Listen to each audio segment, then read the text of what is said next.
Can I really reason with you Xianzhou people? I think I get it now. In your words, this is called looting a burning house, right? But I am trying to reason with you here.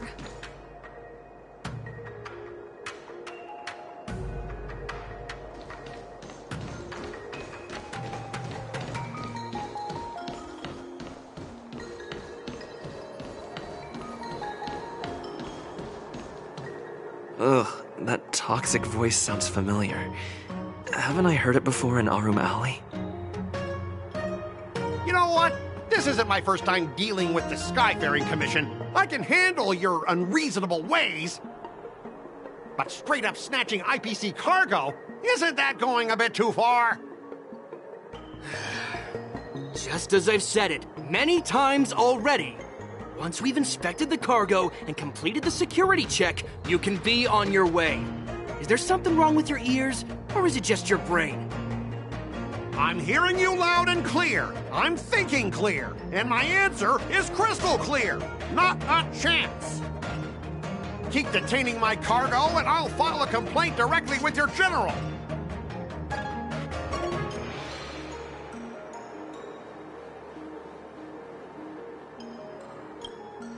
Don't think you can possibly convince me. Huh?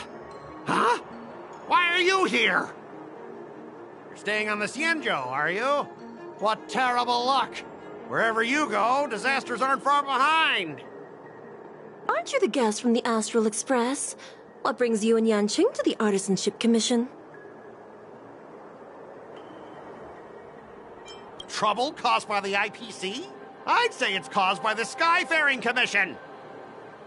Looks like you've met this IPC worker before. I'm not sure if that's a good or a bad thing. I was sent here to deal with the IPC protest, Miss Shikui. What's going on here? As you know, this IPC transport ship was attacked by the Borisin and rescued by the Zhuming's diplomatic ship. Then the Cloud Knights were instructed to bring it back to the dock for repairs and inspections. And this is Mr. Scott, the person in charge of this transport ship. So, you're Scott. I've heard him mention you. Weren't you kicked off the Luofu before? Why did you come back? Like I wanted to come back. I thought I'd just dock at the harbor for repairs and leave this forsaken place for good. Little did I know, as soon as the ship entered the harbor, a bunch of Cloud Knights showed up and snatched all our cargo from the hold. What do you mean by snatched? I've told you 1,000,000 times. It's a security check. Then why did you bring the cargo to the Artisanship Commission? You even brought in some shady craftsmen. It's obvious you're trying to steal the IPC's patented technology. Listen here. Firstly, the Skyfaring Commission detected dangerous items that could possibly be weapons in your cargo hold. That's why they called me here, to double-check. Secondly, where the heck did you get the idea that I'm a shady craftsman? Even if there are dangerous items, what do they have to do with you? It's not even being shipped to the Luofu. We'll just fix the ship and be on our way. We won't unload our cargo here. But you'll have to stay in the port for several days before your ship is repaired and you can take off again. How can we just leave unchecked items sitting here? I understand, but we don't need to disassemble the cargo if it's just a security check, right? In most cases, we don't. However, our scans discovered that the cargo doesn't only contain machinery, but also some substance that resembles biological tissue. Biological tissue? Does this crate contain living things? I'm afraid we'll need to wait for the Alchemy Commission for further confirmation. In any case, according to our regulations, we need to unseal one of the crates for further examination. But this IPC specialist has been hindering us on the grounds of patent secrecy. The Alliance's regulations on biological products are very strict. Without further inspection, there is no way for the Skyfaring Commission to release the cargo. Oh, really? Fine. If anyone lays a finger on that shipment, they'll have me to deal with. It doesn't matter if it's mechanical or biological. It's none of your business. I'm filing a complaint against the Skyfaring Commission's ridiculous regulations. This Mr. Scott seems stubborn and difficult to persuade. Honestly, I really don't want to have a vicious confrontation with the IPC.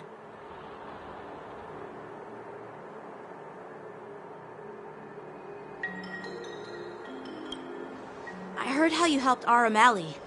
The IPC representative back then was Mr. Scott, right? Since you've dealt with him before, it looks like I'll have to rely on you again. What are you guys whispering about over there? Just hurry up and give us back our cargo.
As I recall, this guy won't listen to reason and can only be persuaded with intimidation. But he does seem to follow rules to some extent. Let's use that against him. Speaking of regulations, we have our own laws and regulations too. According to Article 4 of the Xianzhou Alliance IPC Trade Consensus, the Alliance and IPC shall never infringe on each other's intellectual property rights.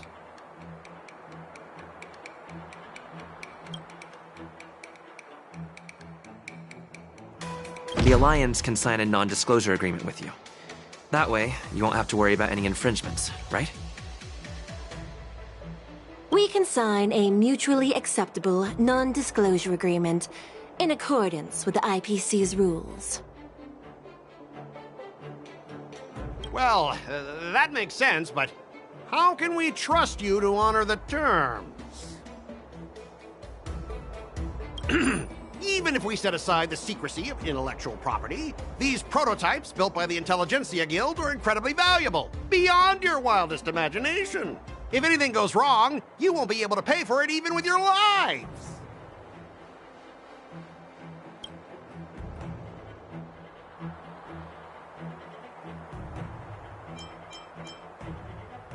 Can you give us an exact amount, Mr. Scott?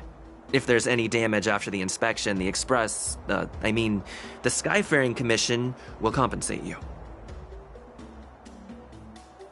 The Skyfaring Commission. Yeah, they will compensate you, provided a detailed report of the damage is submitted. I don't doubt the financial strength of the Skyfaring Commission. However, this is not just about money. Besides, the cargo on this transport vessel belongs to the Intelligentsia Guild. If you want to inspect the cargo, shouldn't you at least call in a member of the Intelligentsia Guild to be present?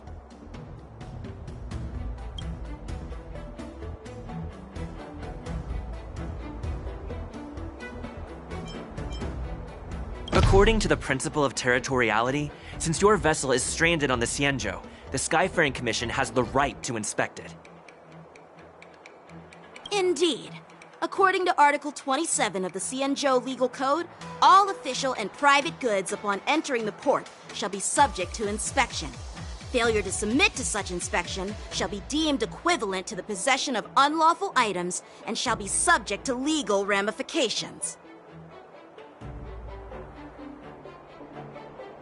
Huh? My synesthesia beacon must not be working, because I have no idea what you just said.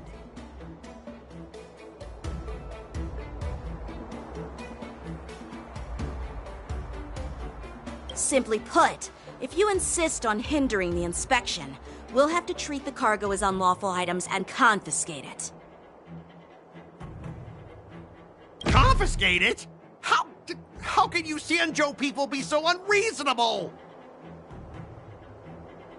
If this were pure point, and incoming cargo posed a safety risk, the IPC would take it in for containment and disposal, correct?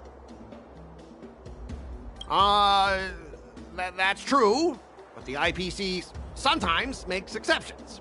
For example, they've always given special terms to Xianzhou vessels.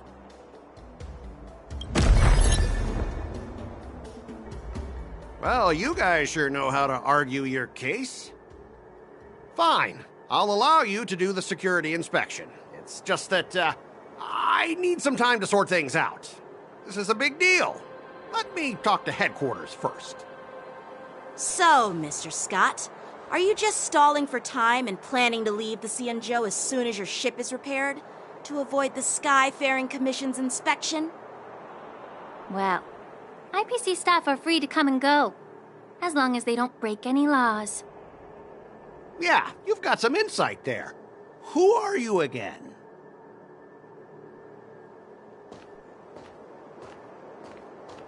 Allow me to introduce myself.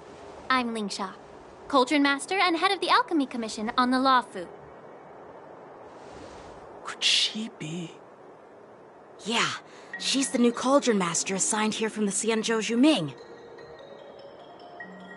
I received a report from the Artisanship Commission about cargo containing samples of unknown organisms. It said they needed help from the Alchemy Commission. I had nothing better to do, so I came myself. It's fine, Mr. Scott. If you really don't want your cargo to be inspected, it doesn't matter. It doesn't matter? How can you say that? Why are you being so nice all of a sudden? Well, since you're not going to check it, I'll take this crate and be on my way. Is that okay with everyone? Yeah, sure. Why should I object?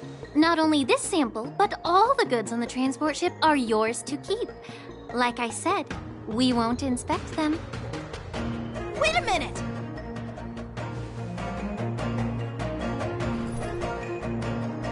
Well, that's more like it.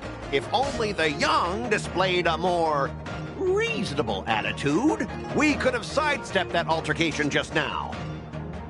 Our ship will leave in a few days once the engines are repaired. Your ship can leave whenever you want, but I'm afraid I can't say the same for your cargo. According to the import and export regulation signed between the Xianzhou and IPC, all biological shipments can only leave the port when they have confirmed to be of no threat, or when all biological activity expires. Since we can't determine if your shipment is safe for the environment, I guess we'll have to wait for its biological activity to expire. Let me check the previous cases. Normally, it'll only take around 47 star calendar years. Only 47 years? Why so surprised? You're still young and full of energy. I'm pretty sure you'll live a few more decades. Have some confidence in yourself. Ha! Typical of a long-life species. Your words are dripping with sarcasm. While you may not care about time, I do. I'll be demanding double compensation from the Skyfaring Commission for every minute wasted. Sure thing, Mr. Scott. You seem pretty confident that your career and life will last long enough to witness this victory unfold.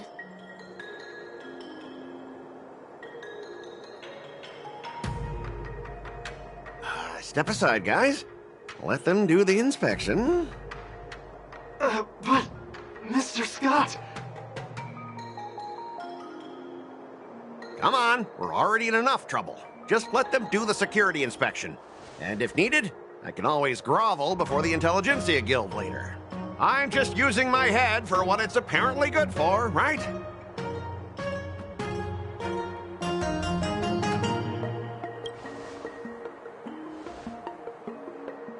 Well, honestly, at least you're not as annoying as that woman. And you're still as annoying as ever. This lady is really something else.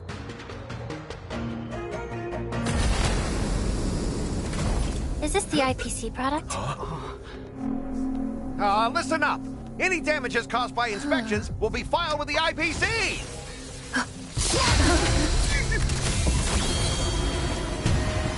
Turn it on.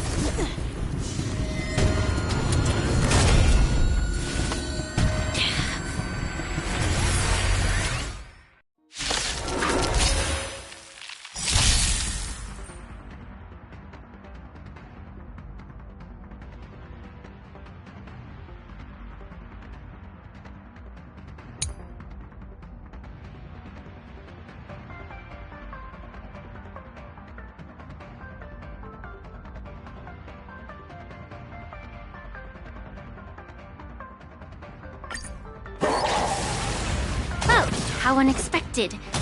That was a surprise. Yet. Those with the loaded gun, those who dig their own grave. Savor it for me. Bring it on. The fight is set. Fail to set you.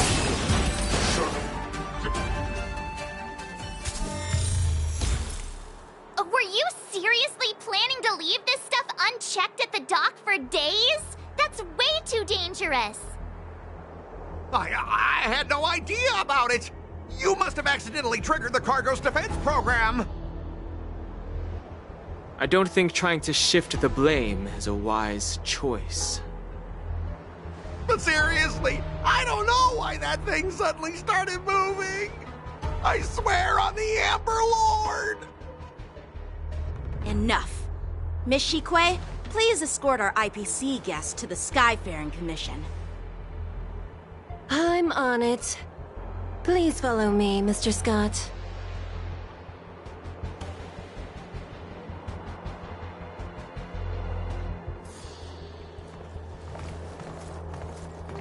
Gentlemen, our preliminary inspection shows that there is indeed hidden biological tissues inside.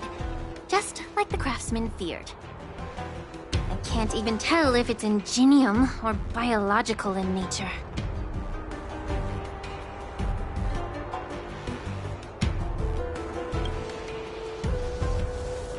The core of this device is what they call wetware in industry slang. To put it simply, this machine operates with a kind of biological nerve as its control center. I'll take some samples for the alchemist to analyze and figure out where the biological tissue comes from. Why would the Intelligentsia Guild use such unethical technology? Perhaps they're trying to create a new weapon? Whatever the reason is, it's probably why the Borisin attacked the ship. No wonder the IPC were trying to obstruct our inspection. I'll contact the Ten Lords Commission and ask the judges to come and give their final verdict on this.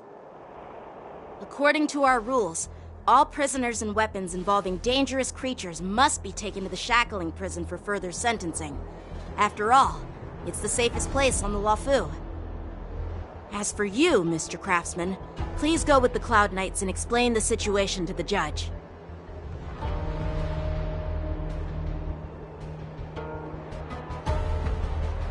I had a feeling that the IPC members would cause trouble, but I didn't think they'd be this tricky. Thanks for your help, Miss Linksha. I should thank you for saving my life. Your sword skills were impressive. Taking down that big guy. I thought the General's retainers were all burly martial masters. I didn't expect Yanqing to be so...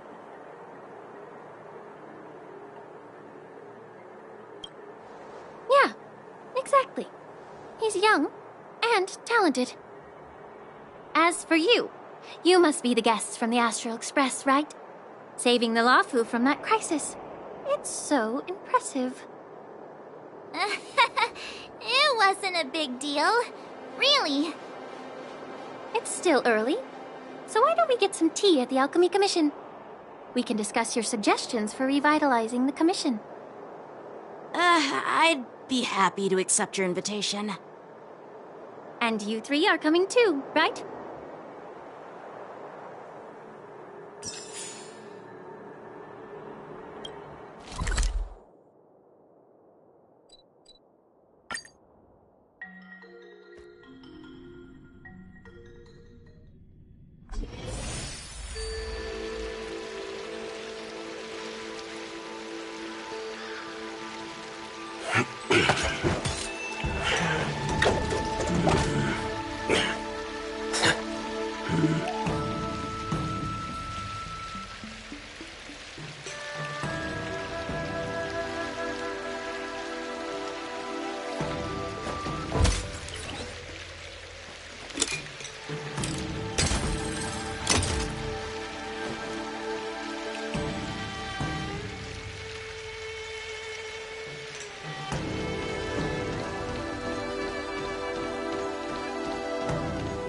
I'm here to pay my respects to the News is spreading pretty fast. All these years, and the view of the Alchemy Commission hasn't changed a bit. The tides come and go, but the ancient sea remains the same. For us Vidyadhara, there's nothing more nostalgic than our homeland. You're a Luofu native, Miss Lingsha? Yes, I grew up here, listening to the sound of waves while researching prescriptions with my mentors and peers at the Alchemy Commission. It's kind of sad, isn't it? Everything changes, but somehow remains familiar. Just like you, Dan Heng, I traveled far from home, and now I've returned. Seeing the familiar scenery brings back a hint of nostalgia. The view here would be even better without the Ambrosial Arbor. Oh, really? I think that towering tree looks pretty impressive. Even if it's impressive, it's a plague mark. The Xianzhou have been fighting abominations for thousands of years. And now that the Ambrosial Arbor has been reborn, it's only natural for everyone to feel uneasy. Well, once a seed is planted, no matter how long it takes, it'll eventually sprout and bear fruit. In my humble opinion, the rebirth of the Ambrosial Arbor and the resurgence of the disciples of Sanctus Medicus were inevitable. The seed was already planted when the ancestors of the Xianzhou sought immortality.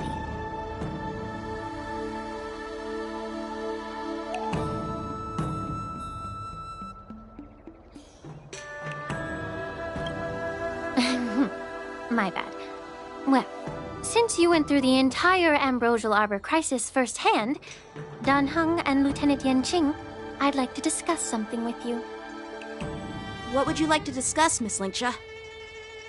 I was lucky enough to be chosen by the Alliance to come in and clean up all the old grime in the Alchemy Commission. Honestly, the Alchemy Commission is riddled with problems and has reached a point where fixing it seems impossible. I'm looking to remedy this problem, but was wondering if you could provide any insights. Well, even though I'm a Vidyadharan like you, I'm an outsider, just like my companions here. I can't really say much about a remedy, but I do have a piece of advice, Miss Lingsha. The Vidyadhara and the Alchemy Commission on the Luofu have always been intricately connected. If you cannot distance yourself from these ties, Miss Lingsha, changing the situation within the Alchemy Commission may be quite challenging. I may not know about politics, but I do know that the disciples of Sanctus Medicus have been operating within the Alchemy Commission for years. If you're determined to root them out, maybe you should discuss it with the General. I see.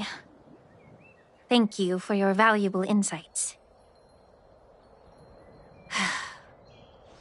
While the Lux Arrow from the Rainbow possesses unparalleled power to sever the Ambrosial Arbor, it can't sever mortals' desire to prolong their existence. Just like how the Cloud Knights can eliminate the remnants of the disciples of Sanctus Medicus, but are unable to calm the hearts and minds of the people within the Alchemy Commission. Our Xianzhou forebears knew this well, and that's why they entrusted the duty of guarding the roots of the Arbor to the Vidyadhara. However, the Vidyadhara are still only mortal beings. 30 years ago, my mentor served as Alchemy Commission's Cauldron Master. She recognized the emerging undercurrents and sought to cleanse the source of the disturbance. Unfortunately, even though she was skilled in the art of healing, she didn't understand the human heart or how to eliminate the sickness lurking within the depths of the Alchemy Commission. In the end, she was framed and exiled to the Juming. I was also implicated and had to leave the Luofu. And guess who arbitrated the case and handed down the sentence? None other than General Jing Yuan himself. What? You heard it right. The ones responsible for the corruption in the Alchemy Commission are not just the remnants of the disciples of Sanctus Medicus, but even the Divine Foresight himself.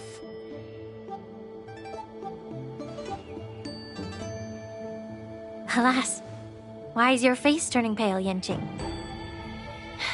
Don't worry about it. I understand that when someone holds a position of power, they may sometimes have to make tough decisions. I won't hold any personal grudges against him.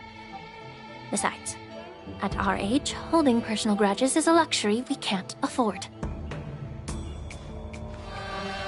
Lingsha, you're back! I've been waiting ages for you.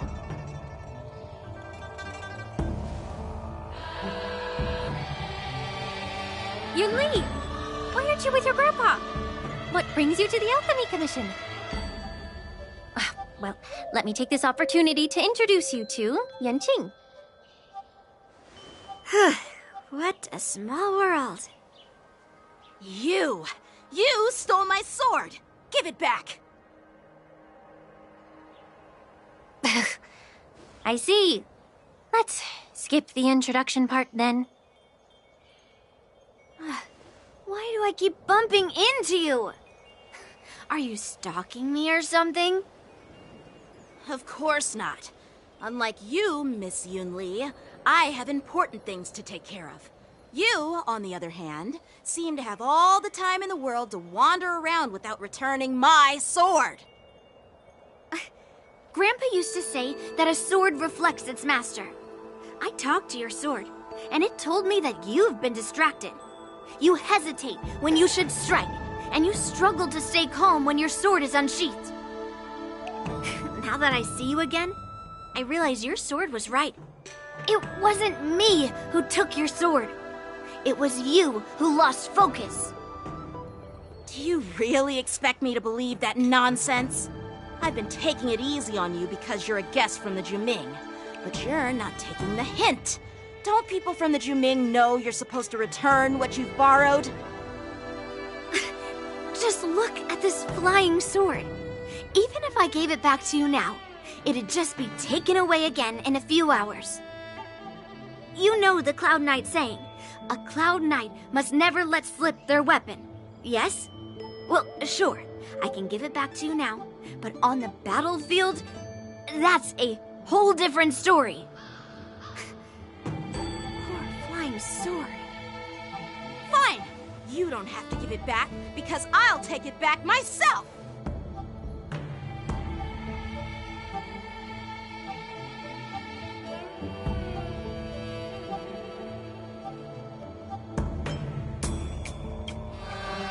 Between these two, who do you think is tougher? Don't get me wrong, I'm just curious. Get ready to separate them. It is my first day at the Alchemy Commission. A brawl is definitely not how I imagined celebrating it. Well, since you don't approve, I won't draw my sword here. I didn't mean it in that way. Since you've already drawn your swords, you'd be disappointed if you didn't get to test one another, right? I've received reports that the delves near the Alchemy Commission are still infested with abominations. Seems like my predecessors left quite a mess. So, if you two want to determine who's better, why not focus on them instead of each other? Clearing out some abominations? Sounds boring. It's the Cloud Knight's duty to eliminate those abominations. You don't have to ask me twice, Miss Lingsha. I'll help you get rid of them. Oh, you think you're the only one who knows how to behave? If Lingsha needs anything, I'll gladly draw my sword and help her out. It's so heartwarming to see both of you being so sweet and caring. So then, shall we get going?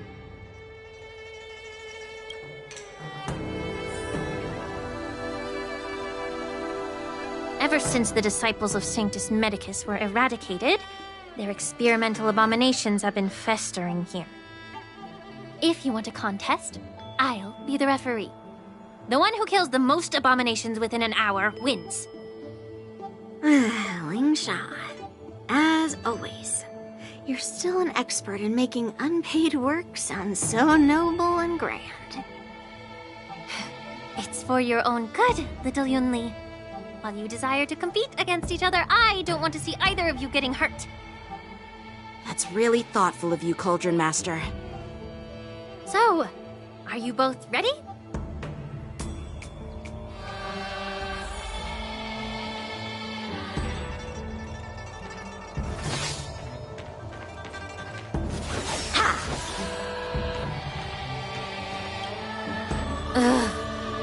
Looks like my predecessors left quite a mess. Let me say it again. The one who kills the most abominations within an hour wins.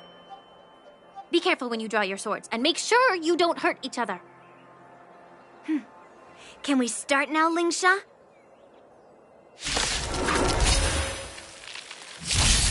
Time for swordplay!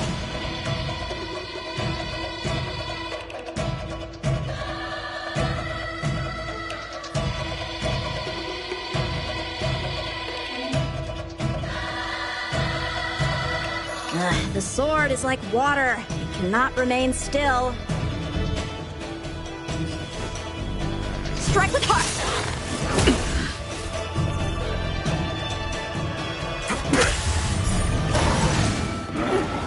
I didn't expect someone who can't even hold on to a sword to actually have some skill.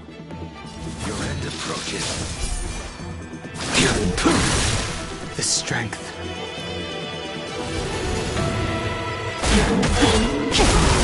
How many can you block? Down to earth!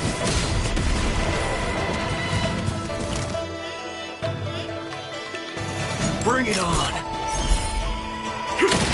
I will dispatch you. Fail to send you. I sense a storm.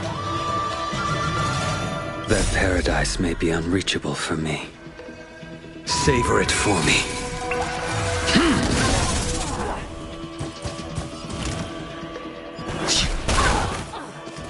Time for swordplay!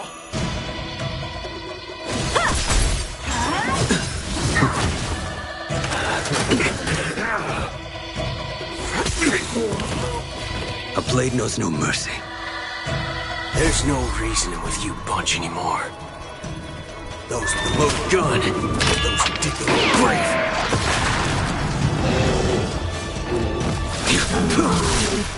Failed to send you.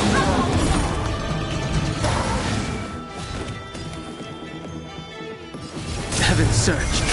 Break! Awaken, dormant scales. World-cleansing dragon.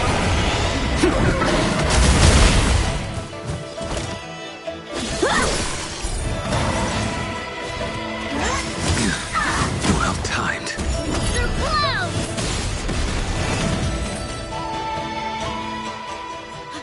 I win, Miss Yunli! got lucky. Why don't you just give me back my sword, sincerely apologize, and then go cry your eyes out to your grandpa? Consider yourself lucky that I'm not interested in your rusty sword, as I don't have the nasty habit of snatching other people's weapons. All you did was chop down a few monsters. Don't get carried away with yourself. If you think you can just take this sword from my hand, go ahead and try.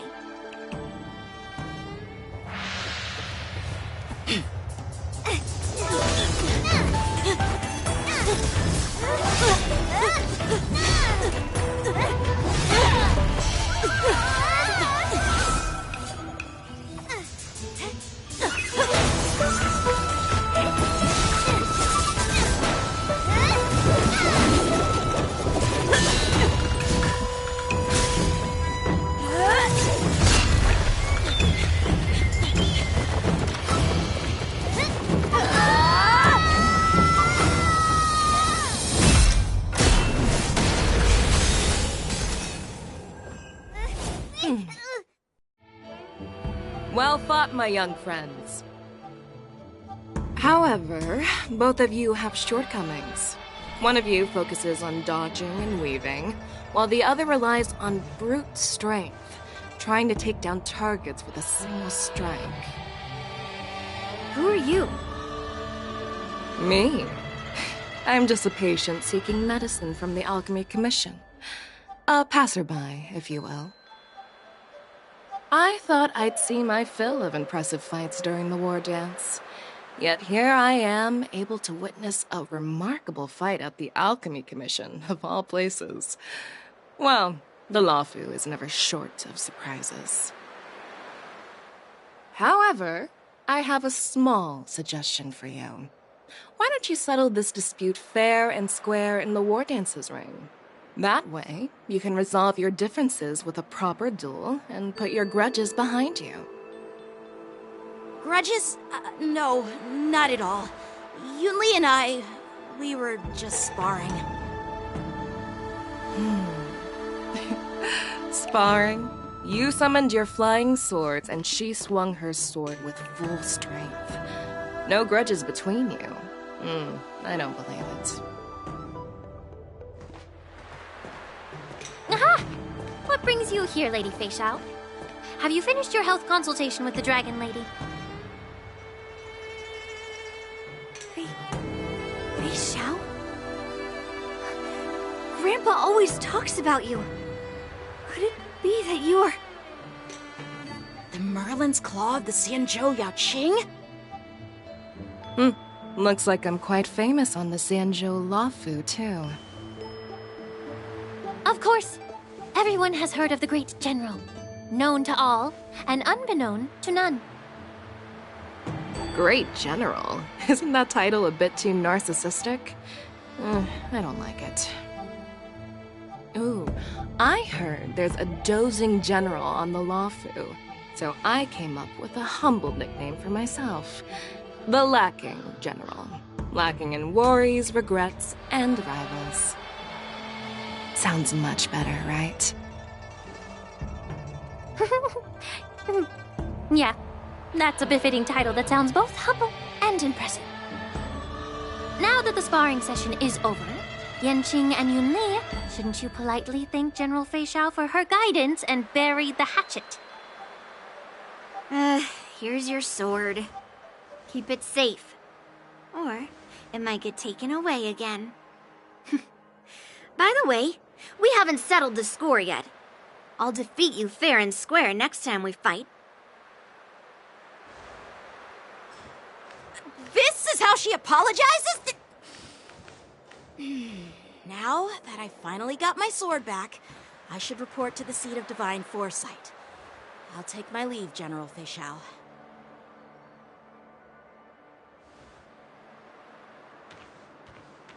Oh, by the way, Miss Linxia, if you've got some free time, I'd like to invite you to the Seat of Divine Foresight for a chat with General Jing Yuan. I think there's more to those personal grudges you mentioned earlier.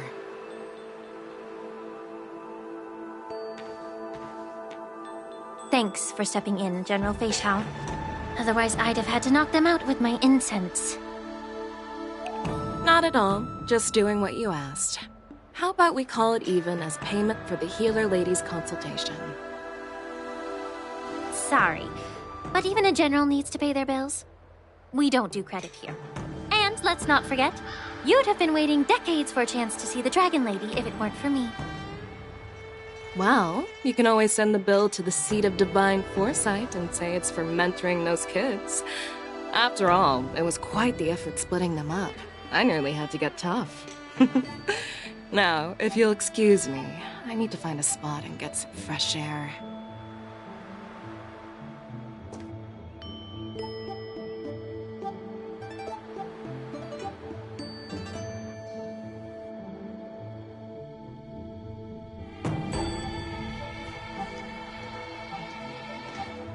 Back already? You've met with Jing Yuan and wandered around for a few hours. So, what do you think?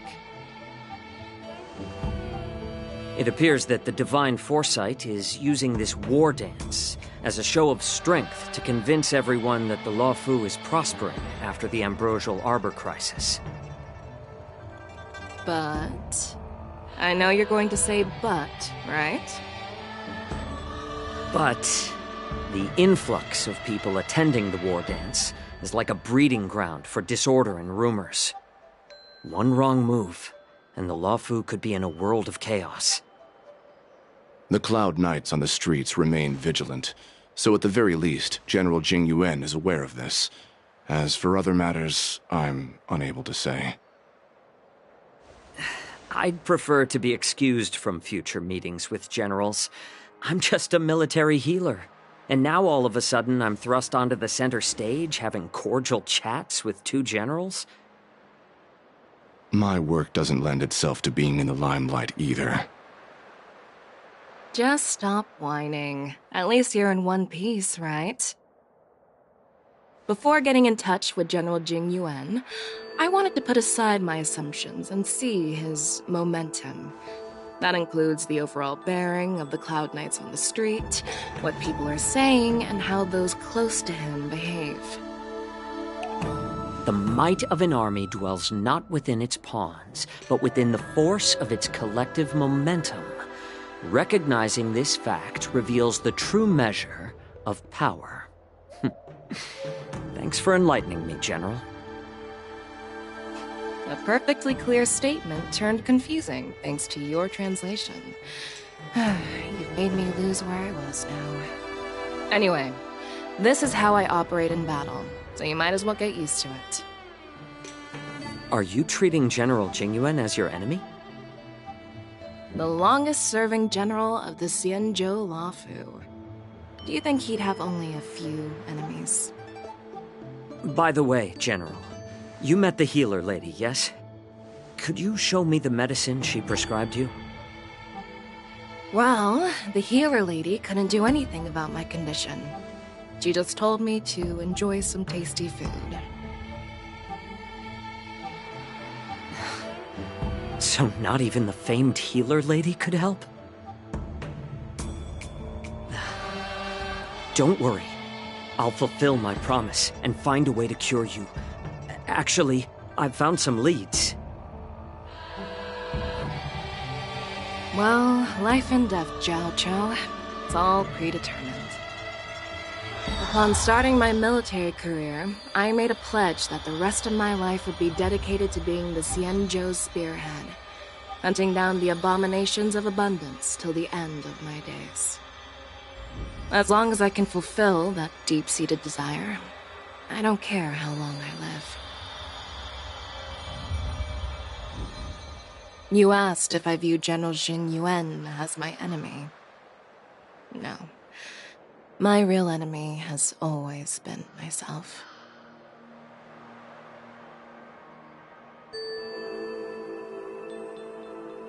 Enjoy some tasty food.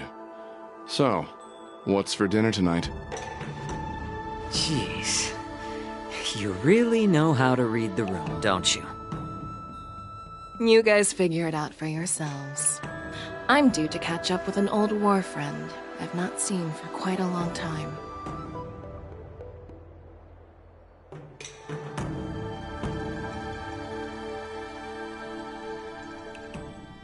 Hey! Was that the Yaoqing general who just dropped in out of nowhere? Oh, she's so awesome. I mean, when Yun Li swung that massive sword, she just casually blocked her attack with ease. Mine too. Yeah. But to go up against Yun Li is quite impressive, you know? That aura of heroism and grace. It almost makes me want to learn Xianzhou swordplay. You think so too, right?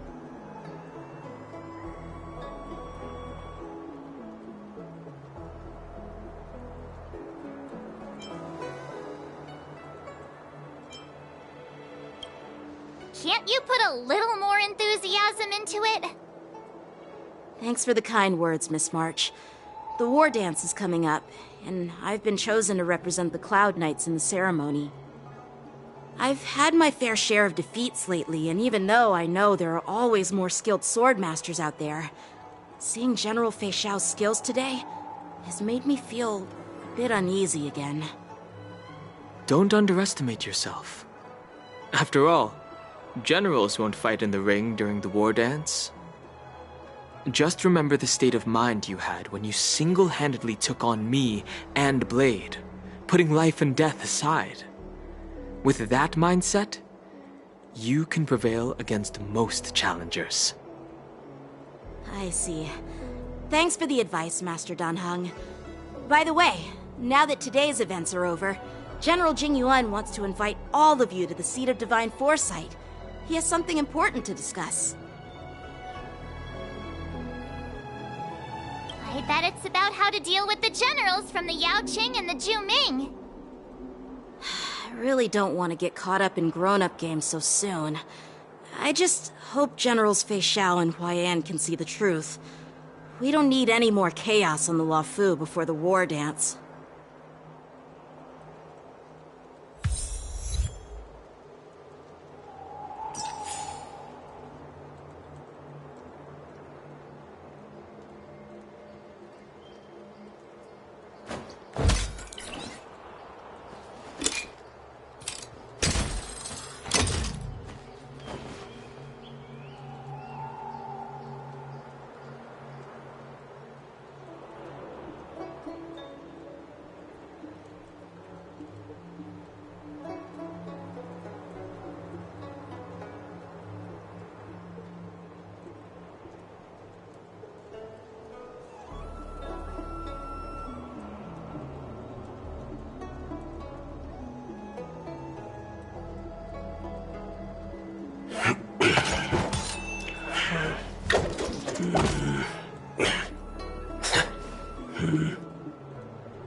Need your extractor cleaned or your star skiff serviced? Look no further. I don't believe in ghosts.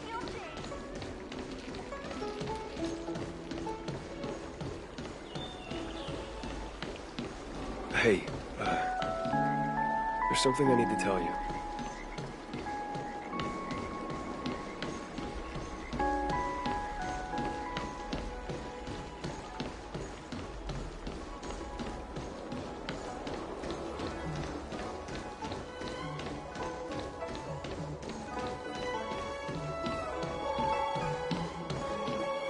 Would you like me to relay your message?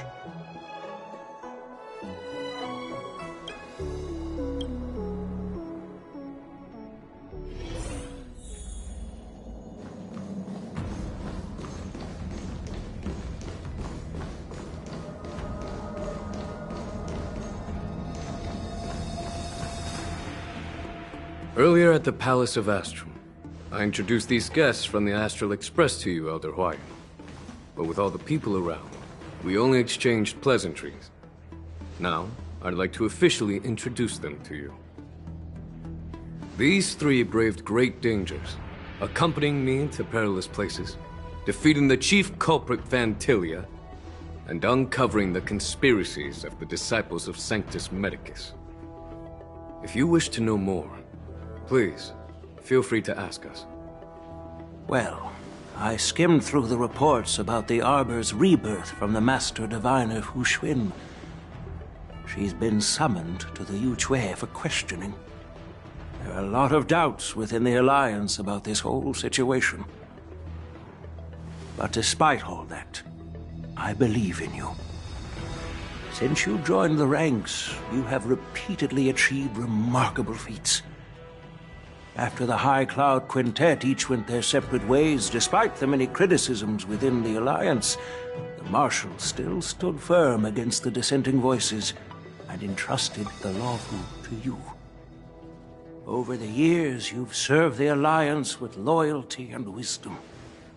You've taken down abominations in Thalassa, rescued the Xianzhou Yu Chui from a siege, and destroyed the demonic planet summoned by the denizens of abundance. I still remember those battles vividly. There are fools who doubt your loyalty. They're happy to see the divine foresight fail because it gives them some kind of sick satisfaction.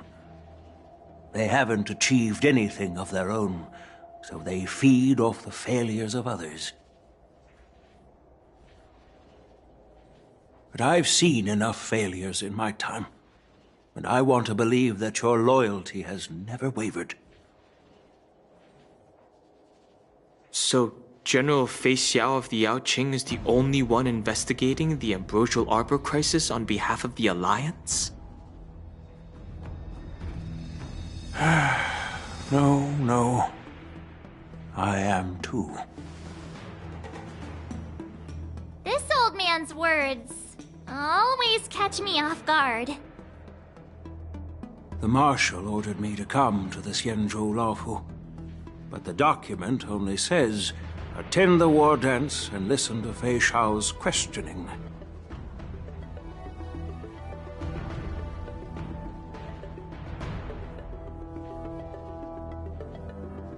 The Marshal is well aware of Jing Yuan's purpose in holding the ceremony and understands the situation he is facing.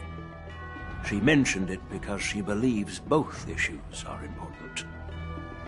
Thanks for your kindness and sincerity, Elder Huayan. But is it appropriate to tell everyone here about the Marshal's orders? By introducing the Express's witnesses to me alone, aren't you aiming to discern the intentions behind both my actions and Fei Xiao's? And whether there's any discord between us? Well, since I'm being open and honest with you, I encourage you young folk to do the same. As for the Ambrosial Arbor crisis, all I need to do is listen. General Fei Xiao will be the one asking the questions. To be honest, I'm more concerned about the timely start of the war dance. Oh, by the way, I've prepared a gift for the war dance.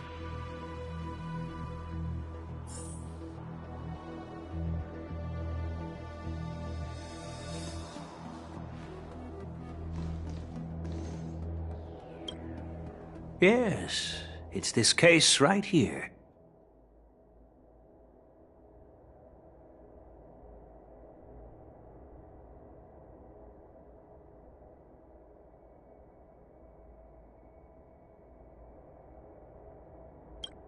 There will be numerous contests and celebrations during the war dance, and the main event will be the Ringmaster's Challenge. The host will dispatch a skilled warrior to take on challengers from all over the cosmos, showcasing the excellent martial arts of the Xianzhou Luofu. When you mentioned that the Astral Express would be attending the ceremony, I thought the High Elder of the Luofu would be the Ringmaster. You humor me, Elder Huayan. The healer lady is just a young lady who knows nothing about martial arts. How can I assign her as the Ringmaster? I'm no match to you when it comes to joking. What's this box for? Why don't you open it, General Huayan? This sword case is intended for the War Dance's award. It's empty now, but in a few days, a precious sword will be delivered and stored inside. I don't mean to boast about our skills, but this sword represents the pinnacle of the Zhuming's craftsmanship. It has a legendary history, full of heroic tales from foreign lands, tales that are too detailed to be summarized in just a few words. Since the delegation delivering the sword hasn't arrived yet, I'll just leave the case here for now. I've been wondering who would be worthy of such a sword. And then it hit me. I can award it to the champion of the Ringmasters Challenge. The ceremony's champion is sure to be a perfect match for the sword. Moreover, I hear that Yanqing is an excellent swordmaster, and that he will be representing the Luofu as the Ringmaster, so it seems like a perfect gift for him. Thank you for your generosity, Elder Huayan. If you want to give me a sword, just say the word, Grandpa. No need to beat around the bush. You've got confidence, my girl, but I don't think you can best Yanqing. I know you're all about swords, Miss Yunli. It's just a shame that it's the sword that ultimately chooses its rightful master. Yeah, and even if someone gets their hands on such a precious sword, it'll probably end up in someone else's. The outcome of our duel at the Alchemy Commission is still up in the air. Since you're interested, why don't you represent the Xianzhou Juming and challenge me in the ring? That's exactly what I had in mind. Nobody knows who's gonna come out on top. It could be me, could be someone else. It'll probably be me. But whatever happens, it won't be him.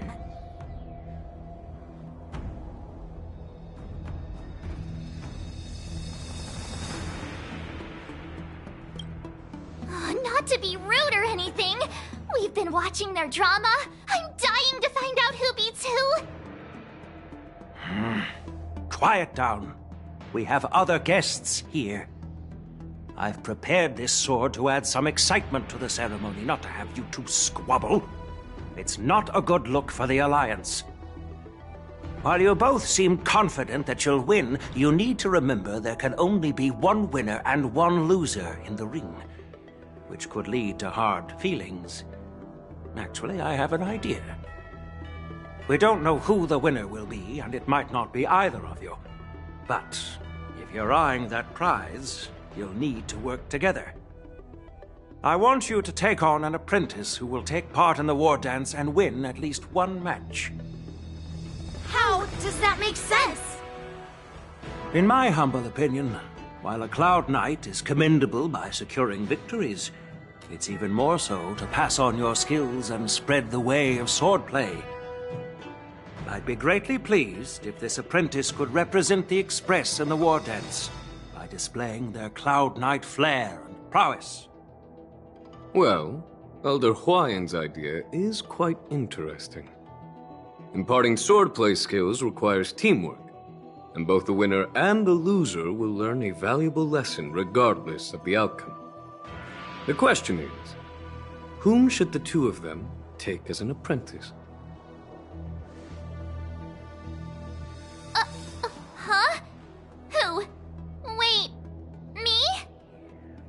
I noticed just now that Miss March seemed quite interested in the outcome of your sword fight, so I thought, why not teach her the art of swordplay? Wait, are you serious, General? Why am I being dragged into this all of a sudden? I've never practiced swordplay before. I'm a total newbie. You really think I can learn it? Well, you'll probably realize I have no hope and give up on me. And that'd be so embarrassing.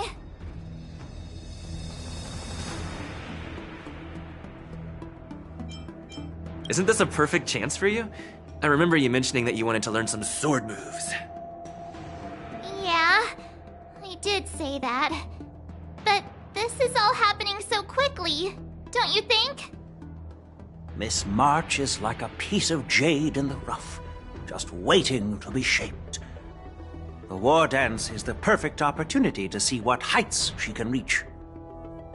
I appreciate your kind words, General YN. But won't teaching me swordplay be a waste of Yanqing and Yunli's time? They should be preparing for the ceremony. Plus, I heard that each swordmaster has their own special moves. What if they let something slip while teaching me? If everyone knows each other's tactics, won't that make it hard to catch people off guard during the war dance? That's considerate of you, March 7th. But don't worry. It'll take you at least a decade of hard training before you can even start learning special moves. No need to freak out. A few Zhuming swordplay tricks will mean you'll be more than equipped. Really? Looks like March's curiosity has been piqued. The whole point is to know each other's moves. Defeating your opponent in just one move? How boring would that be? Plus, what really decides a swordsman's fate isn't some special move. It's the solid fundamentals. So Miss Yunli has already agreed. What do you say, Yanqing? General, I haven't graduated yet. How can I be qualified to teach swordplay to others? So you're admitting your defeat, huh? If you're not even confident to teach, why don't you let me be the ringmaster instead? Yanqing, teaching an apprentice is also a way of honing your own skills and gaining insights. You've been an apprentice for years. It's about time you looked at swordplay from another perspective. I see, General. Then count me in. Now that Yanqing has agreed too, it all comes down to Miss March giving her nod. It's up to you to make the final decision, March.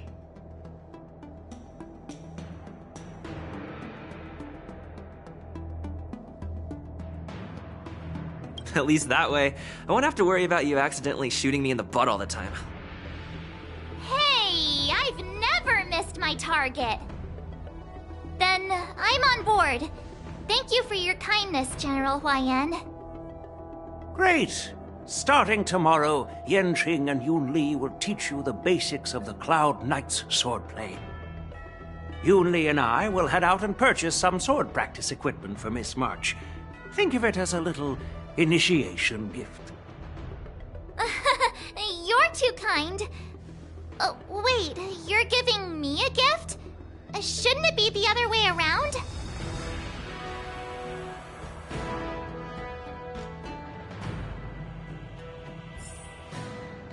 General YN's gone. Wait, why does something feel off about what we talked about?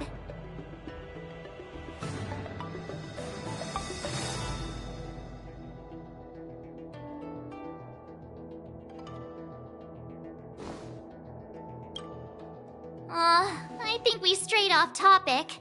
How did things even get to this point?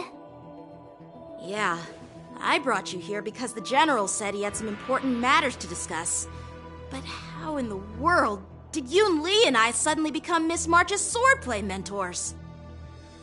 Because General Huaiyan wants us to stick around on the Luofu for some time.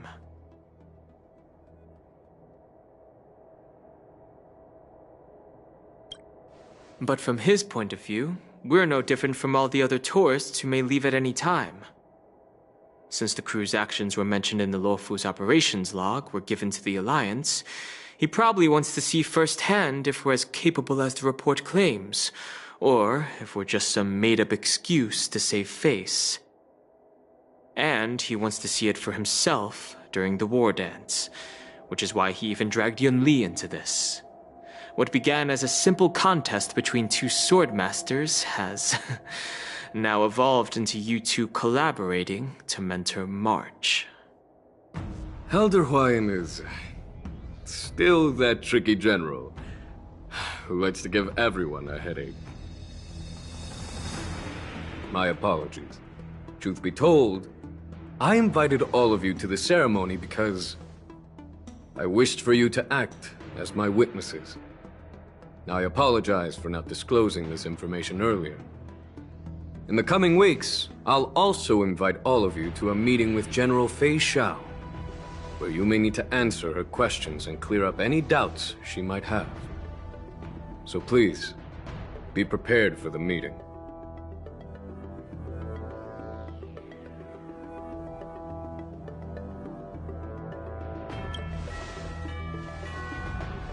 Don't worry, General. No matter what happens, I'm prepared to stay here as the Express's witness and answer any questions. Thank you, everyone. General, I know there isn't much I can do to share your burden, but... As the Luofu Ringmaster, I won't let anyone defeat me in the war dance. I know.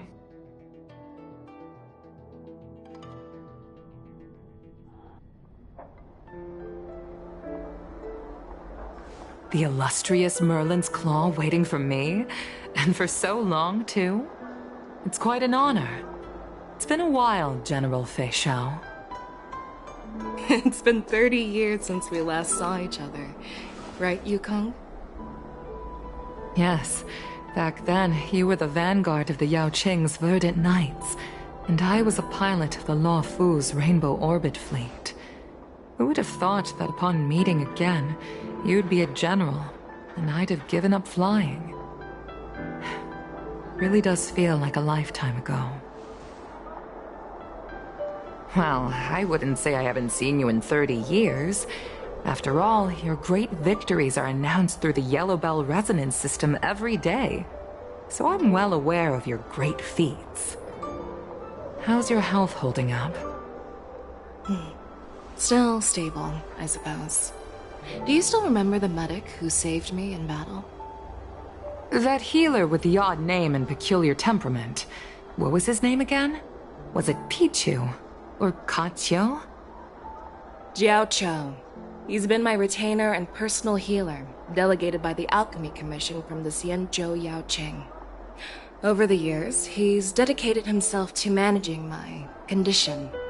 It's thanks to him that I'm still in good health today. Given my background, I'm happy to have made it this far. I'm relieved to know that you're safe and sound. Well then, since you and Elder Huayan are here, I imagine you must have received orders from the Marshal? As your friend, may I ask how the Alliance intends to punish the General of the Luofu? The Arbor's rebirth has frightened the elders who lurk behind the scenes. They fear the resurgence of abominations, much like what happened 30 years ago. Although the report from the Luofu explained all the details, we don't know if the Ruin Legion really invaded, or how exactly the Stellaron Hunters and the Astral Express became involved. This puzzle has many missing pieces. As you know, the fugitive Jing Liu, who mysteriously disappeared many years ago, has resurfaced. This time, she has brought along an Outworlder and a coffin, claiming to offer the Marshal a method to fight against the Eons. The Luofu Preceptor has also leveled accusations against Jing Yuan for neglecting the Alliance's principles. She asserts that Jing Yuan enabled the exiled Imbibitor Lunae to re-enter the Luofu, thereby unlocking the lunarescent depths within Scale Gorge Waterscape, which in turn disrupted the Vidyadhara's dutiful watch over the Ambrosial Arbor. It is for these reasons that I have come here to the Luofu today. Well, duty calls. Perhaps I shouldn't have mentioned all of this to an uninvolved person, but since we once fought together, I didn't want to keep you in the dark. Perhaps pretending you didn't hear any of this would be for the best. I understand. I'm sorry. I was out of line. I know I shouldn't be defending General Jing Yuan right now, but... well, you know how I am. The Luofu has enjoyed centuries of stability since the end of the sedition of Imbibitor Lunae, much of which can be attributed to General Jing Yuan's masterful strategizing. Unfortunately, for long-life species, Enduring through the ages always culminates in a failure that undoes all previous achievements. A moment that our adversaries relish. That's true. And that's why I'm also here for another purpose. To visit Hule. Hule? You mean that Hule? The Borisin warhead? The same Hule who has been imprisoned in the Shackling prison for over 7 centuries? The nemesis of the Foxians who will never be forgiven and shall be imprisoned until the end of the cosmos. I can't quite remember the exact wording, but yes, the very same Hule. Usually, only emissaries from the Xianzhou Yaoqing Skyfaring Commission visit him once every century. Why do you have to visit him now, of all times? The Foxians and the Alliance made a pact to combat the abominations, aiming to achieve justice and free their kin. That werewolf monster is to be forever imprisoned in the dark recesses of the Shackling prison, facing unending retribution. Given the situation on the Luofu, those on the Yaoqing are concerned about Hule's imprisonment. I'm afraid that the routine visit every century is no longer sufficient to ease their concerns. That's why I was sent here, to reassure them. It's all bad news. Well, not everything. There might be a silver lining. Oh, by the way, I found some clues about the thing you asked for. Tell me more. The Verdant Knights followed the route you mentioned and discovered the wreckage of the Whistling Flame ship. Unfortunately, there were no survivors and no cargo. However, someone had already been on the scene before we arrived. Our people? Or someone from the IPC? No, neither. Yukong, have you heard of a person named Ron May?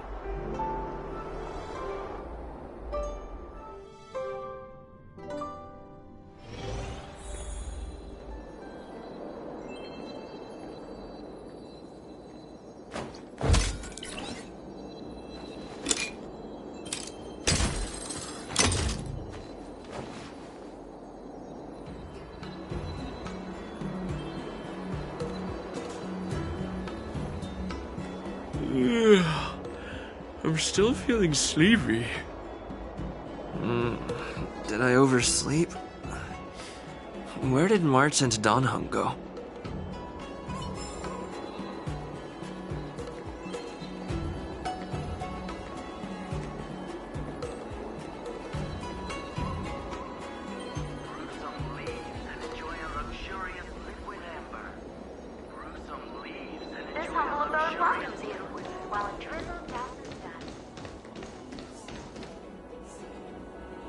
There you are!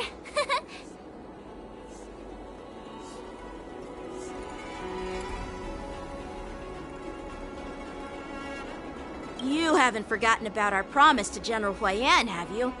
I woke up especially early so I can start teaching Miss March swordplay. Hey, why are you blushing, Master Yanqing? This is, the first time someone has called me Master. I need to, get used to it. Let me make it clear. Swordplay training is about improving your body, mind, and strength. It's not a casual game you can master overnight. I promised General Huayan that I'd teach you Cloud Knight swordplay, so you can participate in the war dance and defeat at least one opponent. I'll do my best, but if you break your master's rules... Is it too late for regrets? I'm already regretting my impulsive decision. Honestly, I'm not sure what I'll do either, because I've never been a teacher before. So, Miss March, please behave and don't skip classes. Or complain. You need to toughen up and train her properly, Master Yanqing. Don't go easy on her. You're so heartless. By the way, where's Yun Li? I've found a quiet spot in the back garden of the Palace of Astrum for our first lesson together.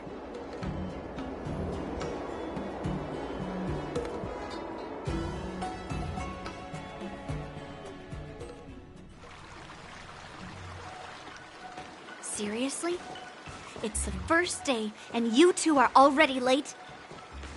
Why is everyone on the Luofu so laid back? So disappointing. Master Yun Li, you're already here. Sorry for keeping you waiting. Oh, wait.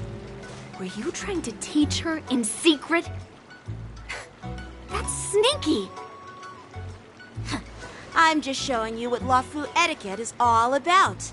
She might be my apprentice, but it's customary for the master to personally escort their apprentice to the place of learning.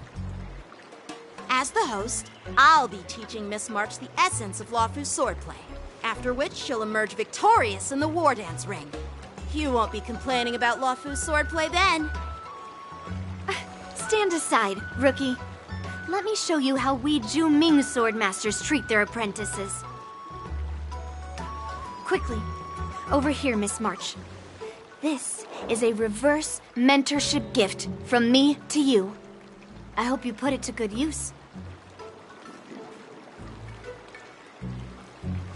What's this? Xianzhou clothing? It's so beautiful!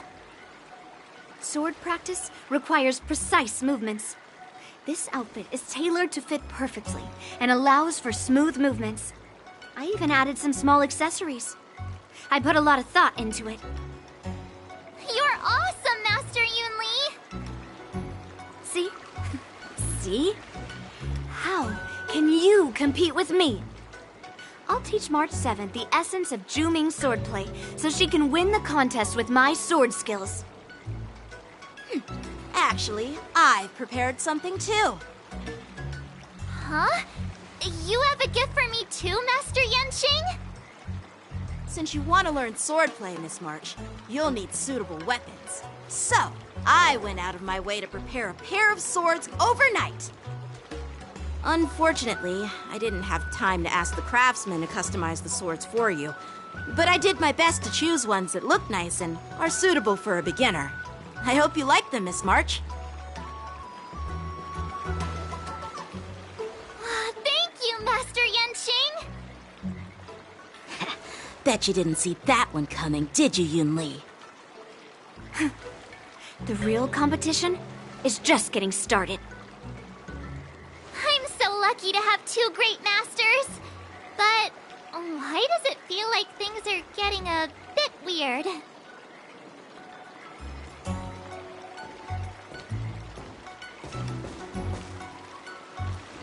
So what do you think, Masters? Does this outfit suit me? Perfect. I chose it carefully. It's perfect for beautiful young swordswomen like you and me. All right, let's get started with the training. The person next to me is a Cloud Knight instructor I've brought in. For your first lesson, try exchanging a couple of moves with him. Wait. We're having actual combat training for the first lesson? Isn't that a bit too intense? Well, I heard you have some experience with archery and martial arts. The first thing we're going to do is see just how strong your fundamentals are. Come on, step forward and strike with the sword in the most natural way you can think of. It's important for us to grasp your natural movements so we can decide where to start and what you need to learn. If you're ready, let's begin. Okay.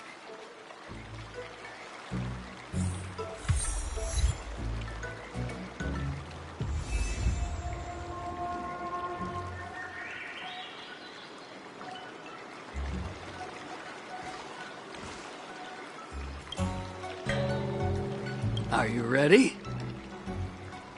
Yeah, I'm ready. But please go easy on me. Then I apologize in advance, Miss March.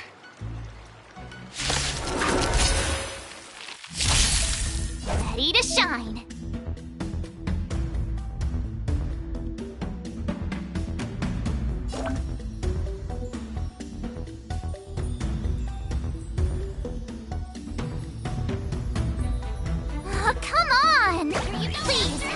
teeth! Pay close attention, Miss March. Luofu swordplay is all about being swift and agile in your movements.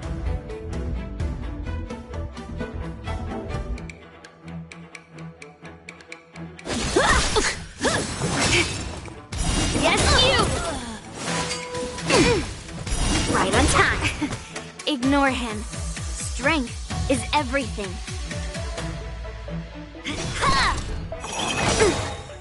Yes, you! Like this? 10 of you! Well done!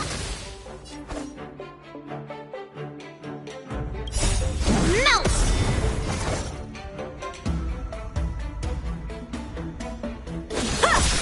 I'm starting to get the hang of it. Practice is over. Swords descend!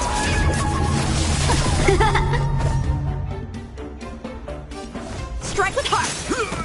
Severing mountains!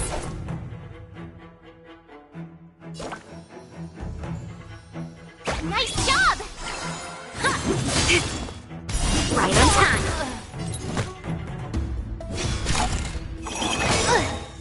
Yes, you! Right on time.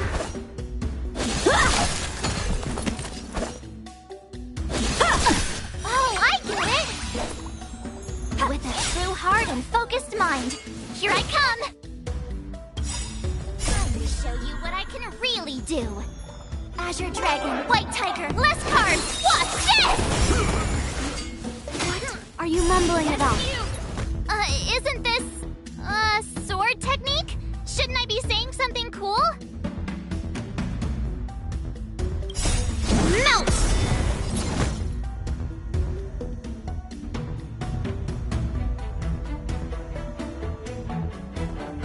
Ha! Time for swordplay! Descend to earth!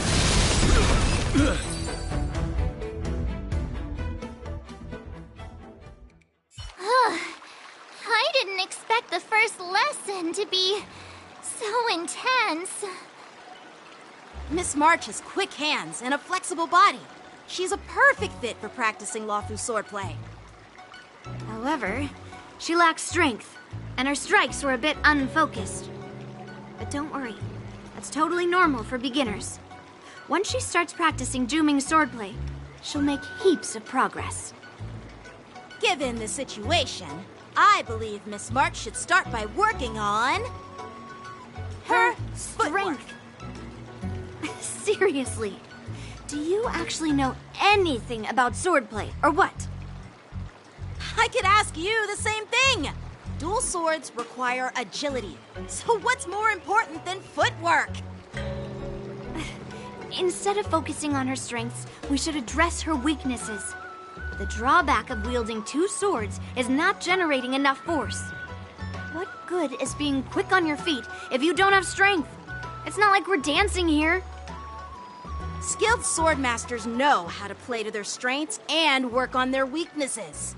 Start with what you're good at, then tackle your weaknesses. That's the right way to learn. You're quite the theorist, huh? Theorist? You claim to be able to talk to swords. So what does that make you? A lunatic? Hey, it's only my first lesson, and you're already arguing. Come on, calm down, masters. I'll have to improve both my footwork and strength anyway, so it doesn't matter which one comes first. But it does matter. Just listen to me, March 7th. Aww.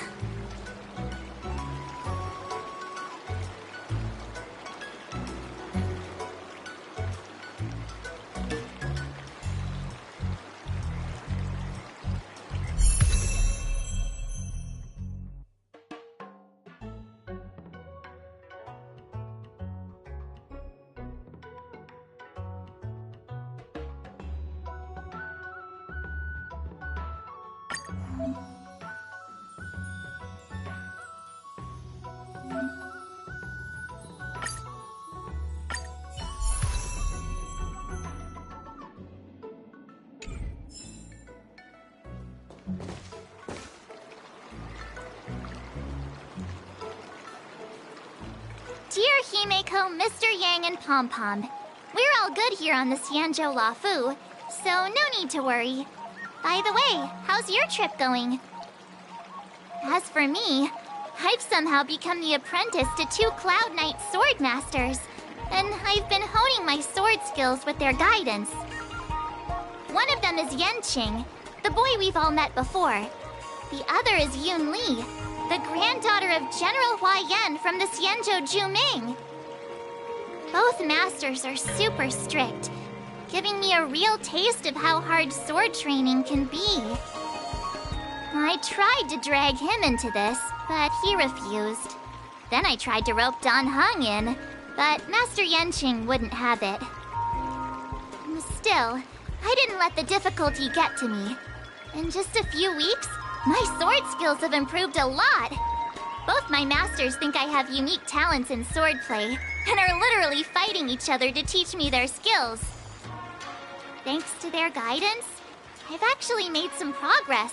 When I get back to the Express, I'll definitely show off my skills and impress you all. Looking forward to your reply. Yours, March 7th.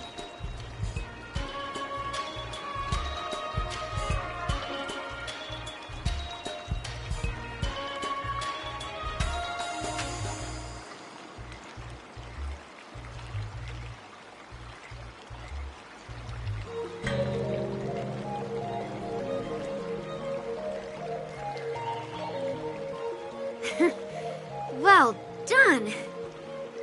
Let's call it a day.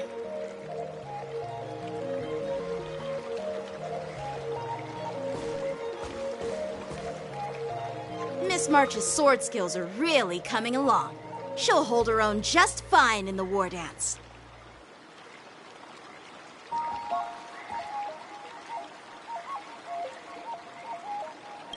Perhaps I might have a shot at beating both masters in the ring?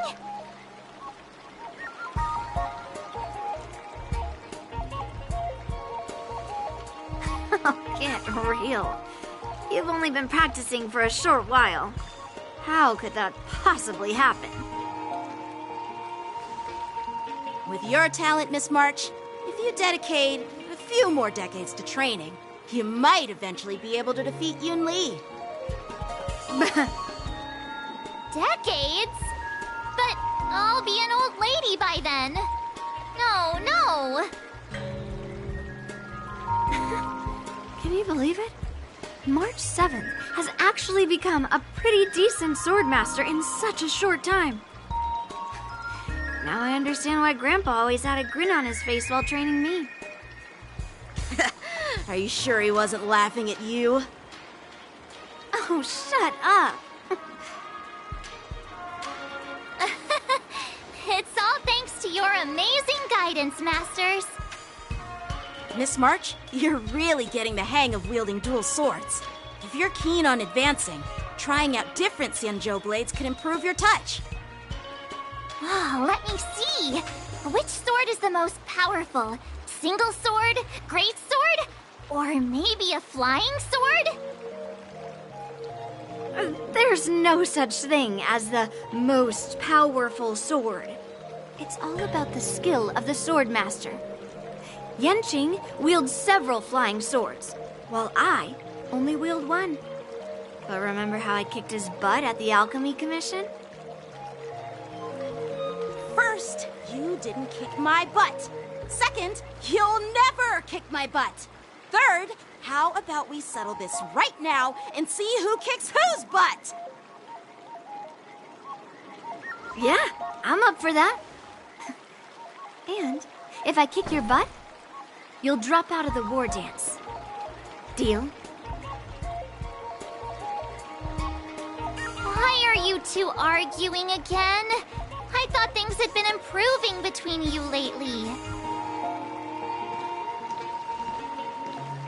There was talk that the leading disciples of the Luofu and Juming generals were supposed to face off in the war dance, but for some reason, they suddenly teamed up to train an apprentice of their own.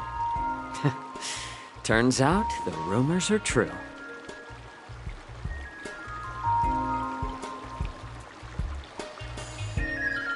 tomorrow is the big day of the war dance.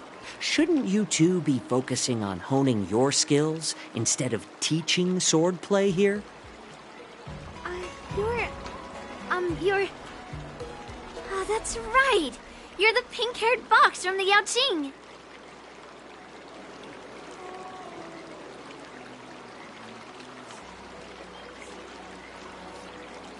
This is Mr. Jiaoqiu, the healer working for the general of the Xianzhou Yaoqing. Ah, got it. So, you're the participant attending the war dance on behalf of the Yaoqing. And you were trying to sneak a peek at our training? Sorry for the misunderstanding. I don't know anything about martial arts. I'm just here on the General's orders to take care of some official business. I didn't mean to interrupt your training. I'll be on my way. If you know nothing about martial arts, why were you smirking earlier?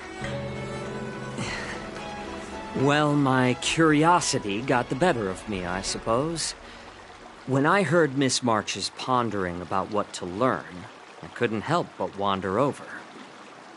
From my professional experience, cleavers, slicers, chopping knives, and carving knives are all just tools. Kind of like frying, sautéing, boiling, and deep frying in cooking. They're just ways for people to show off their skills. How you use them really depends on the ingredients you're working with. It's like your sword teaching methods. If you align your ingredient, in other words, your apprentice's natural tendencies, with the right cooking method, by which I mean the teaching method that best suits her, she'll make double the progress in half the time. For example, golden eggplant tastes best when fried, cloud peppers when stir-fried, and yellow boulder beef when simmered. It's all about discovering the nature of the ingredients. Apprentice.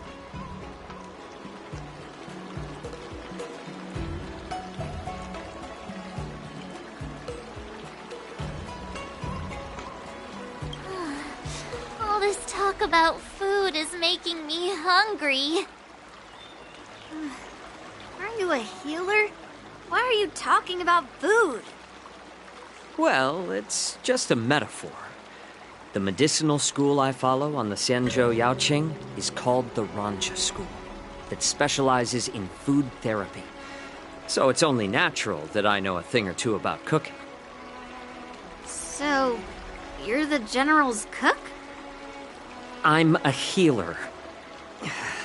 But anyway, a cook who isn't interested in health doesn't make for a good advisor.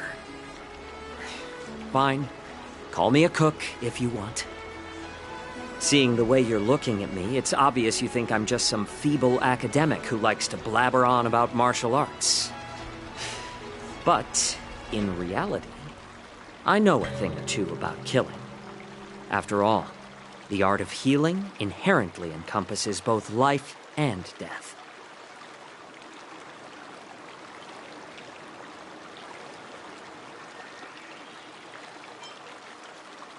Seriously? Trying to save face in front of kids? Ugh. Do you recognize this bottle of medicine in my hand? No?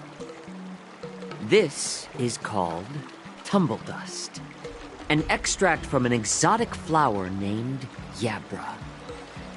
Ugh, is it poison? Well, it depends on how it's used. With just one drop, it's able to numb a patient's body during surgery, making them painless throughout the entire process.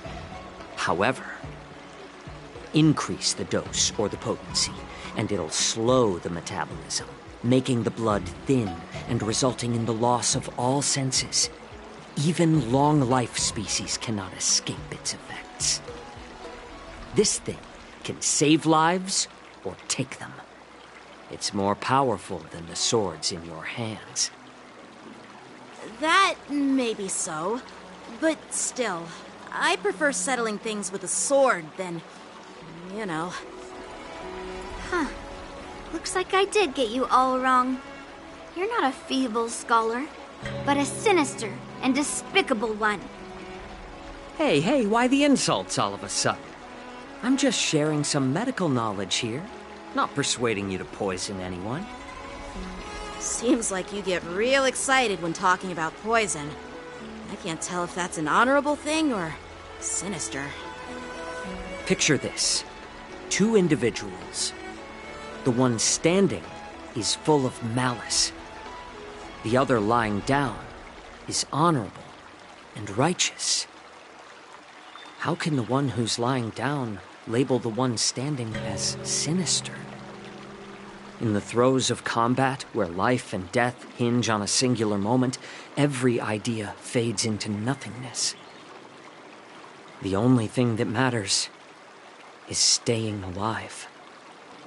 Surviving the battlefield reshapes all notions of worth, be it integrity or treachery. In my eyes, their significance is negligible. Perhaps you've underestimated Yunli and me, Mr. Jiaoqiu. We may be young, but we've seen our fair share of war. Well, then you should know that the war dance is nothing more than a contest. So why are you so focused on it? When I was appointed as the ringmaster for the war dance, I asked the general, we Cloud Knights are supposed to charge into the fray and slay enemies. Why do we have to swing swords in a ring just to please an audience? And this is how the general replied. To unsheath your sword in a ring is no different than on the battlefield, as your sword reveals the might of all Cloud Knights. The war dance is the perfect chance to showcase martial virtue and forge alliances from all over the cosmos. When we unsheath the sword without drawing blood, we not only display our might, but also the martial virtue of the Cloud Knights. That's quite an insightful statement, Yanqing.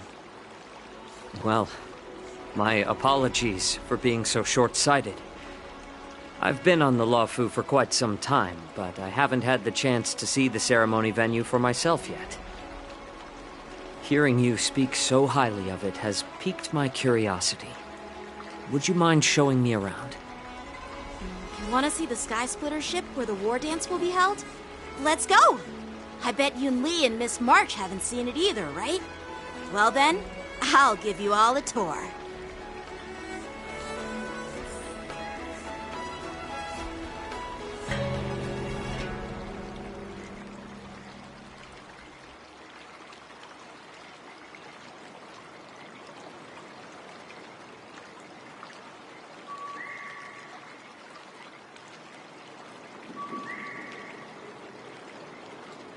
Let's go. I'll give you a tour of the Sky Splitter.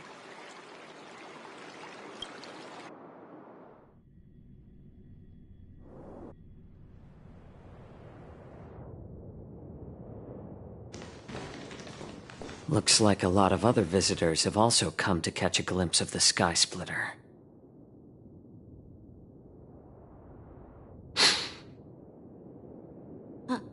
What's up, Mr. Jiaoqiu? No, it's nothing.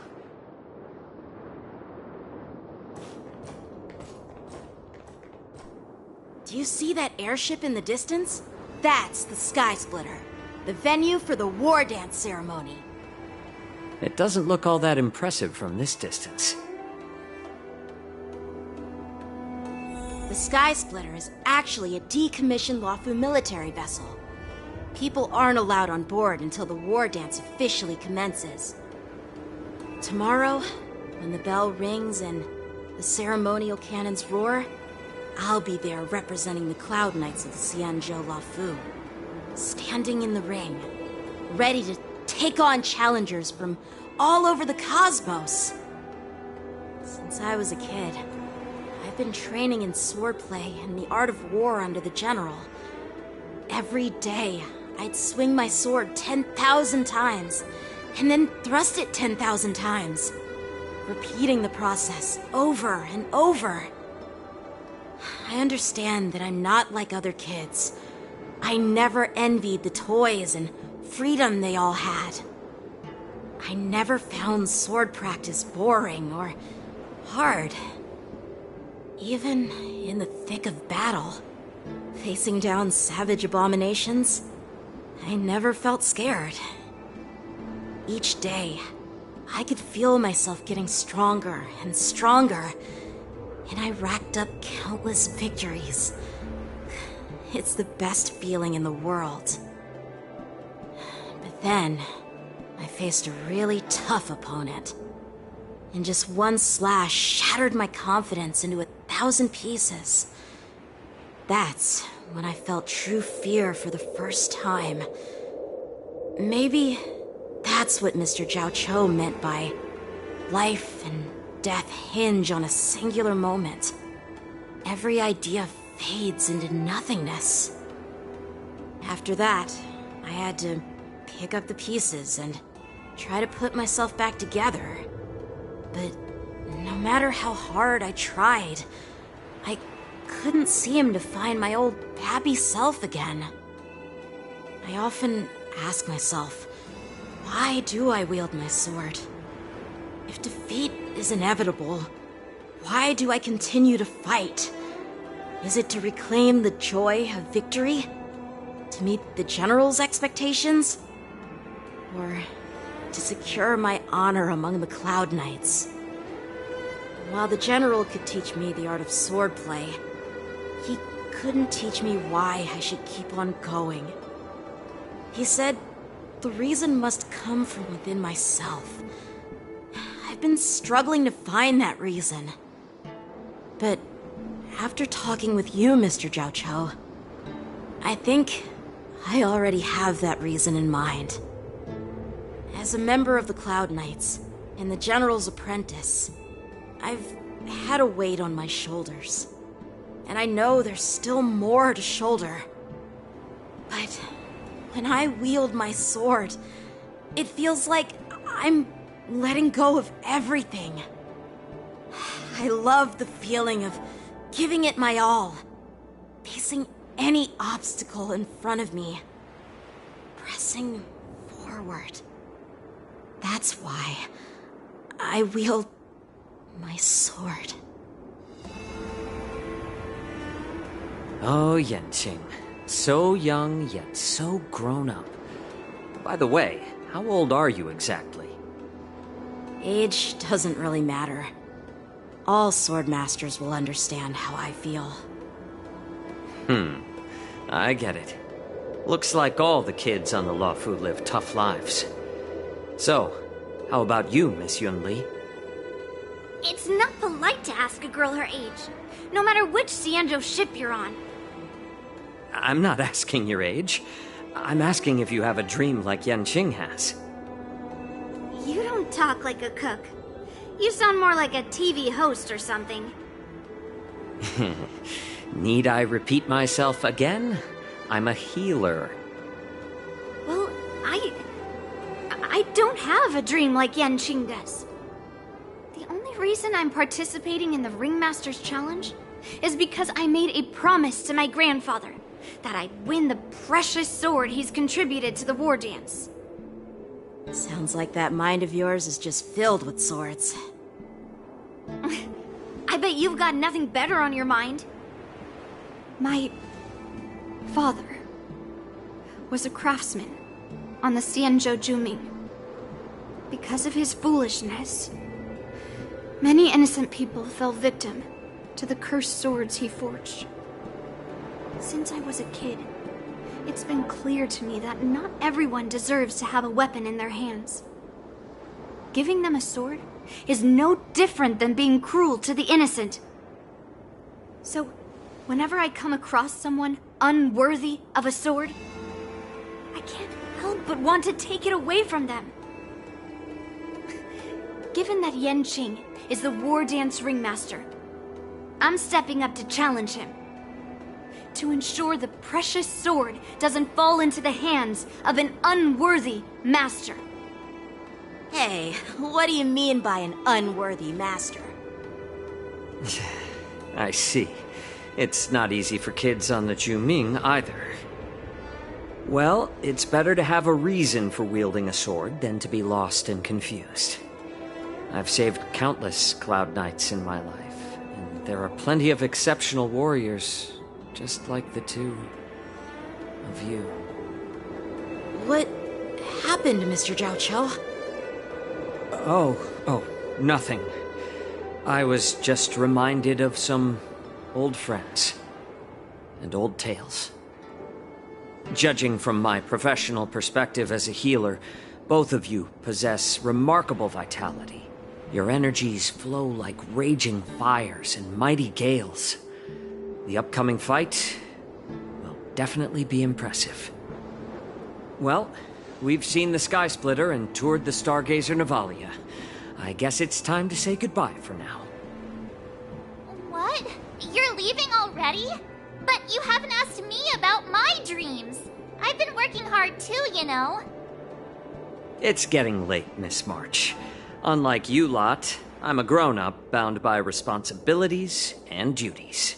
The tasks entrusted to me by the General won't complete themselves. By the way, Yanqing, is it normal to have so many people wandering around in an automated area like the Stargazer Navalia? Actually, this is a restricted area. But since you're all guests, I made an exception, so you could take a look around. I understand. Well, I'll take my leave.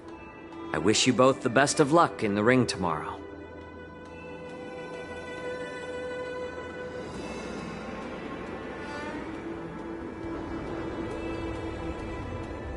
Seriously?